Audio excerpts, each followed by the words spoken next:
Hello and welcome to the Sail Exchange. My name is Carl Crawford. We're going to show you how to measure your yacht for sails. The goal here is to enable the DIY experience to produce the most economical outcome for selecting your used and new sails from our web store. So first of all, to measure your boat, we need to go through the tools required. A tape measure. This is one we have that we use a lot that has a ring on the end that makes it simple to attach to a halyard. Then we also have digital calipers, which you don't necessarily need, but they help to measure the bolt ropes on mainsails and headsails and on slides. And what we also like to do is take lots of photographs of the corners where the sails attach, which would be in the gooseneck of the mainsail or in the tack shackles of the genoa, so we can figure out the tack offsets to make sure the sails fit properly. And the same goes for the hardware, with photographs of the hardware, using a ruler and taking a photograph of the hardware, and those photos are sent to us. We can then decipher again what size those slides are to make sure they fit. Once you've downloaded the form from our website and printed it, you can go down to your yacht and use these tools that I've shown you previously.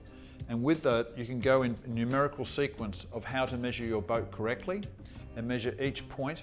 And once we have this form filled out and it's sent back to us, we can then look in our library of sails and find a sail that fits within this triangle. Some sails might require some recutting or reshaping or some other hardware added, but it's all possible. But the most important criteria is we have the measurement form filled out completely and correctly.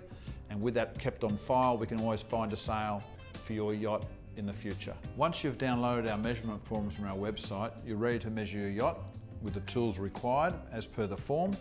And we're going to go through these in numerical sequence. And the first one we're going to measure a roller furling headsail. The first step is to lower the headsail that's currently on the headfoil and place it on the deck. And then attach the tape measure to the head shackle. Put a piece of rope on there as well, so when you pull it to the top, you can actually pull it back down again without breaking the tape measure.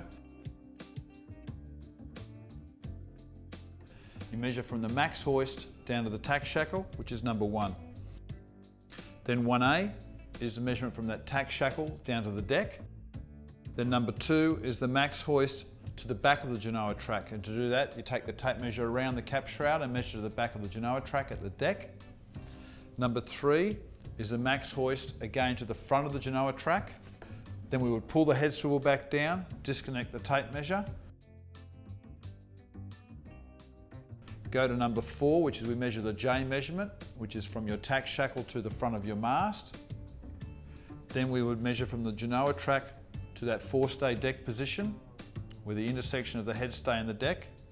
We would then measure to the aft end of the genoa track. So we've now got a measurement from the front and to the back of the track, which is number 5 and number 6. Number 7 is the tack setback, which is how far the shackle sits back from the Furler foil. Number 8 is the measurement from that tack pin to the feeder, so we know that the luff rope is long enough and doesn't fit inside the groove and you can't reach it. And number 9 is the luff tape measurement, which we used before with the calipers to measure the luff rope, or measure it with a ruler and give us the diameter of that luff rope, and that is number 9. So thank you very much and good luck.